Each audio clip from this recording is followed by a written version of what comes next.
মেলাজমাটা কি আগে একটু জানান আমাদেরকে। দেখুন, কোলাজমা বা মেলাজমা অনেকেই হয়তো এই নামটা আপনারা পরিচিত, বা আপনারা হয়তো অনেকে সেটা আপনাদের রয়েছে এই সমস্যাটি। বেসিক্যালি এটি একটি স্কিনের সমস্যা, কিন্তু এই স্কিনের সমস্যাটার কারণ কিন্তু হচ্ছে আমাদের শরীরের মধ্যে যে হরমোনসগুলো যে রয়েছে, এই হরমোনসগুলো কিন্তু এর জন্য দায়ী। এই কোলাজমাকে আবার প্রেগনেন্সি মার্কও বলা হয়, এটা আরেকটা নাম প্রেগনেন্সি মার্ক বা বার্থ কন্ট্রোল মার্ক। এবার কেন এই নামগুলো এসছে?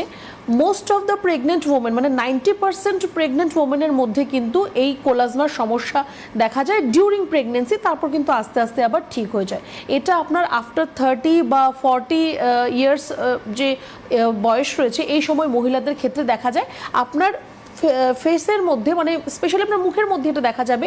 আপনার এই ফোরহেড বা আপনার এই নাকের থেকে এই গালের এইটুকু জায়গা পর্যন্ত, কিছুটা ক্ষেত্রে আপনার এই চিন এই জায়গাটার মধ্যে আপনার কিছু স্পট, ব্ল্যাক ব্লেমিশ বা ছোট ছোট হালকা হালকা স্পটের মতো দেখা যায়। আমরা ছবিতে কম বেশি যেটা দেখাতে মানে দেখানোর চেষ্টা করছি, একদম এরকমই স্পট আপনার স্কিনের মধ্যে, আপনার এই গালে বা আপনার নাকে, এই কপালের মধ্যে পিগমেন্টেড স্কিন আপনার হয়ে যায়। মানে আপনার যা স্কিনের কালার, তার থেকে এটা একটু বেশি ডার্ক, একটু ছোপ ছোপ কালো কালো মতো হয়ে যায় এই জায়গাটার মধ্যে। এটা কিন্তু অনেক ক্ষেত্রে আবার যাদের থাইরয়েড রয়েছে তাদের মধ্যেও কিন্তু দেখা যায়। আমি একটু আগেই বললাম যে আপনার স্কিনের সমস্যা, কিন্তু তার কারণ হচ্ছে হরমোন। তো thyroid itself is a hormone. তো এই যে হরমোনের কম বেশি আপনার শরীরের মধ্যে, বা আপনার যখন মেনোপজ হয়ে যাচ্ছে, যখন আপনার পিরিয়ড সাইকেলটা যখন বন্ধ হয়ে যাচ্ছে, তখন আপনার শরীরের মধ্যে প্রোজেস্টেরনের মাত্রা আপনার বেড়ে যাচ্ছে, ইস্ট্রোজেন কমে যাচ্ছে, তখনও কিন্তু আপনার এই কোলাজমা বা মেলাজমার মতো সমস্যা কিন্তু আপনার দেখা দিতে পারে। এবার আমি কেন বললাম যে প্রেগনেন্সি মার্ক ডিজিজও একে বলে, কারণ প্রেগনেন্ট লেডিদের মধ্যে এই সমস্যাটা দেখা দেয়। আরেকটি আমি নাম বলেছিলাম বার্থ কন্ট্রোল মার্ক। কেন সেটা? যে কিছু পিলস রয়েছে, বার্থ কন্ট্রোল পিলস, যেগুলো অনেকেই হয়তো ইনটেক করে থাকে 21 ডেজের জন্য বা 27 ডেজের জন্য। তো এগুলো কিন্তু প্রত্যেকটা হরমোনাল ট্যাবলেটস রয়েছে।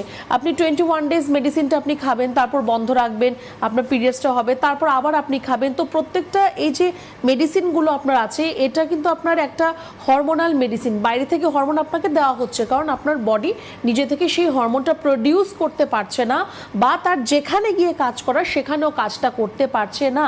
তার জন্য বাইরে থেকে আপনাকে হরমোনাল মেডিসিন দিতে হচ্ছে। এই যে হরমোনের যে আপনার 19-20 শরীরের মধ্যে হচ্ছে, যে আপনার অরিজিনাল হরমোনটাকে সরিয়ে দিয়ে আর্টিফিশিয়াল হরমোন দিতে হচ্ছে, বা হরমোনটা আপনার কখনো কমে যাচ্ছে কখনো বাড়ছে, এর থেকে আপনার শরীরে অন্যান্য যে সমস্যাগুলো হয়, তার পাশাপাশি কোলাজমা বা মেলাজমার মতো সমস্যাও কিন্তু দেখা দেয়। খুব কম বয়সে আমরা এটা দেখিনি, আমরা একটু 30-40 এজের মধ্যেই কিন্তু বেশিরভাগ ক্ষেত্রে দেখা দেয়। আর মেনোপজের পরে এই সমস্যাটি দেখা দেয়, বা যদি থাইরয়েডের সমস্যা আপনার থাকে, তাহলেও কিন্তু এই প্রবলেমটা আপনার মধ্যে আসতে পারে। না, তাহলে আপনার কথায় একটা জিনিস একটু কনফিউশন আমার রয়েছে। এটা কি শুধুমাত্র ওমেন সেন্ট্রিক প্রবলেম, নাকি এটা সবার ক্ষেত্রে, মানে ছেলেদের ক্ষেত্রেও কি দেখা যায়? না, কোলাজমা বা মেলাজমা মেইনলি ওমেন ফিমেলদের মধ্যেই দেখা দেয়। খুব রেয়ারলি কেস যে আমরা মেলদের মধ্যেও দেখি, বাট মেলে সেরকম মানে বলতে গেলে দেখাই যায় না। ফিমেলদের মধ্যে এটা কিন্তু বেশিরভাগ ক্ষেত্রে দেখা দিয়ে থাকে। তবে এটা যদি একটু ফেয়ার কমপ্লেকশন থাকে, তাহলে কিন্তু আরও প্রকটভাবে এটা বোঝা যায়। মানে যাদের ফর্সা একটু রং, তাদের আমরা এই প্রবলেমটা খুব বেশি বুঝতে পারি। কাজেই এই প্রবলেমের জন্য এটা একদম বাস্তব যে প্রচুর মহিলা রয়েছেন যারা লেডিস এই অনুষ্ঠান দেখছেন, তারা এর জন্য প্রচুর external ointment and other beauty product তারা ইউজ করে থাকেন। আজকে যেটা ম্যাডাম বলছেন, এটা হচ্ছে হরমোনাল একটা ডিসব্যালেন্সের কারণের জন্য এটা হতে পারে। কাজেই এর ভেতর থেকে রিপেয়ার করা কিন্তু দরকার।